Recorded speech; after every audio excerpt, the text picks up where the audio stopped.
12, 4, that, when we seek Trinity in the soul, we seek it in the whole of the soul, without separating the process of reasoning in temporal matters from the consideration of things eternal. Therefore the image of the Trinity is to be found in the soul, even as regards temporal objects. Obj.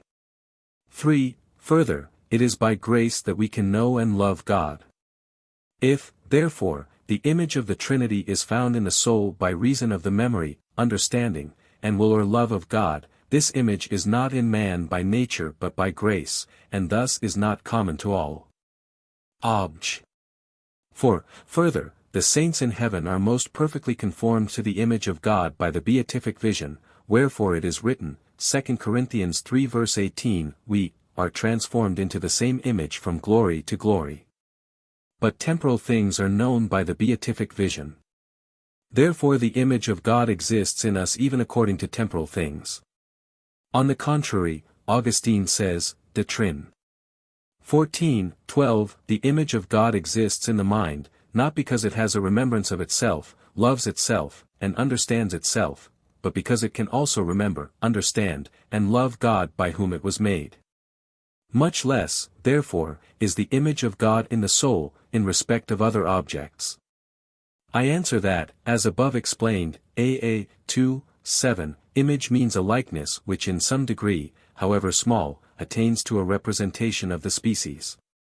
Wherefore we need to seek in the image of the divine Trinity in the soul some kind of representation of species of the divine persons, so far as this is possible to a creature. Now the divine persons, as above stated, AA 6, 7, are distinguished from each other according to the procession of the word from the speaker, and the procession of love from both. Moreover the word of God is born of God by the knowledge of himself. And love proceeds from God according as he loves himself. But it is clear that diversity of objects diversifies the species of word and love. For in the human mind the species of a stone is specifically different from that of a horse, which also the love regarding each of them is specifically different. Hence we refer the divine image in man to the verbal concept born of the knowledge of God, and to the love derived therefrom. Thus the image of God is found in the soul according as the soul turns to God, or possesses a nature that enables it to turn to God. Now the mind may turn towards an object in two ways, directly and immediately, or indirectly and mediately. As, for instance, when anyone sees a man reflected in a looking-glass he may be said to be turned towards that man. So Augustine says, De Trin. 14, 8, that, the mind remembers itself, understands itself, and loves itself. If we perceive this, we perceive a Trinity, not, indeed, God, but, nevertheless, rightly called the image of God. But this is due to the fact, not that the mind reflects on itself absolutely, but that thereby it can furthermore turn to God, as appears from the authority quoted above, arg. On the contrary. Reply Obj.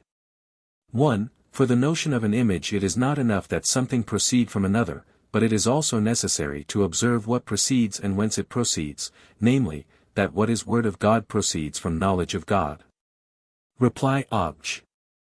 2. In all the soul we may see a kind of Trinity, not, however, as though besides the action of temporal things and the contemplation of eternal things, any third thing should be required to make up the Trinity, as he adds in the same passage.